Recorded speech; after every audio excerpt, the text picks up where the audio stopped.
Hi everyone, I'm Heidi. I'm an occupational therapist living in Saskatchewan, Canada. In May of this year, I finally became a full-time private practitioner, and I thought that I would make this video blog for you to help you also become a private practitioner. I would like to cover some major topics in this vlog: the basics of starting a private practice, how to find clients, and how to get fancy. And so we'll get into what that means later. I've been trying and aiming for starting my own private practice for 12 years. And so I've been at this for a long time.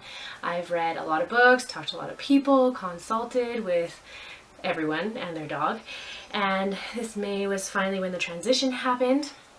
I have been in private practice for 3 years, just transitioning from full-time public to full-time private, and we'll get into that, how to do that, on another video blog. Not only that, but in my practice I've chosen a core value of being paperless and having really minimal impact, and I would also like to share how to do that with you as well.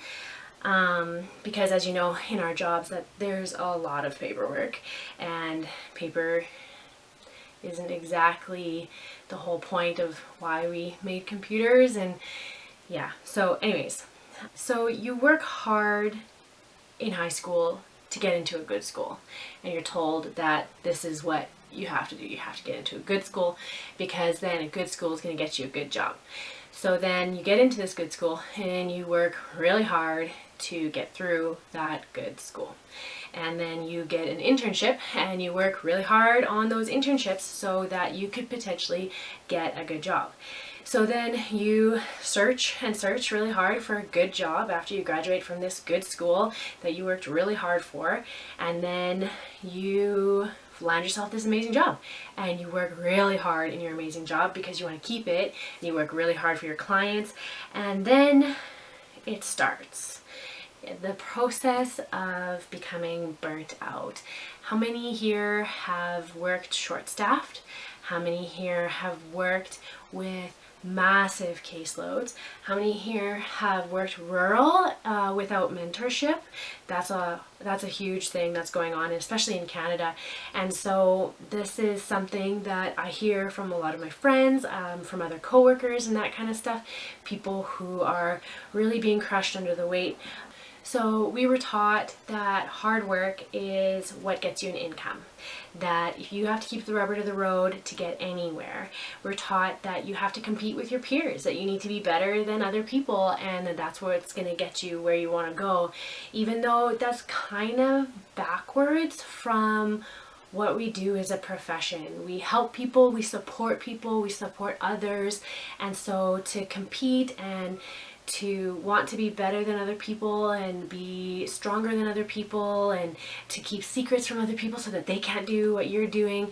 And so that's kind of why I'm starting this video blog, is because I want to share everything that I learned in this process with you guys. And so I'm kind of working my way through the gray. I'm trying to find a path to a life where I work smart instead of hard. So where I get the most bang for my buck in regards to my time, and that I'm not just kind of spinning my wheels and like trying to push a giant rock up of a hill for the rest of infinity, if that sounds familiar to any of you.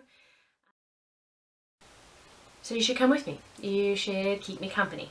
I have tons of information that I've learned over the years that I really want to share with you. And now, okay, so now for your weekly homework. You know, I am a therapist, so you have to get homework. That's just how it works, you know. So first, of course, is the dream. What do you want to do with your life? What kind of life do you want to live? What does a day in this future life look like for you? What kind of routines do you have? How many kids do you have? Like, what time do you wake up in the morning? What time do you go to bed at night? The dream. The ideal life that you've worked your tail off for forever to get to. So first, answer those questions, and then next week we will work on what everybody calls reality checking. Gross. Yuck. I never really like that part. It's not any fun at all. Oh yeah, another question. How much money do you want to make? How much money do you have to make? So those are two things. Want to make, have to make. You know, like bills, lights, food, that kind of stuff. So yeah, answer those questions and come back next week and we'll work on how to do reality checking. I'm going to put a little worksheet in the comments below for you to answer these questions on. Feel free to put your answers onto the comment section and subscribe to my video so that you don't miss next week's video. And that'll also keep me accountable to this project that I'm starting, because if any of you know me, I've kind of started lots of things and then I don't exactly follow through with them.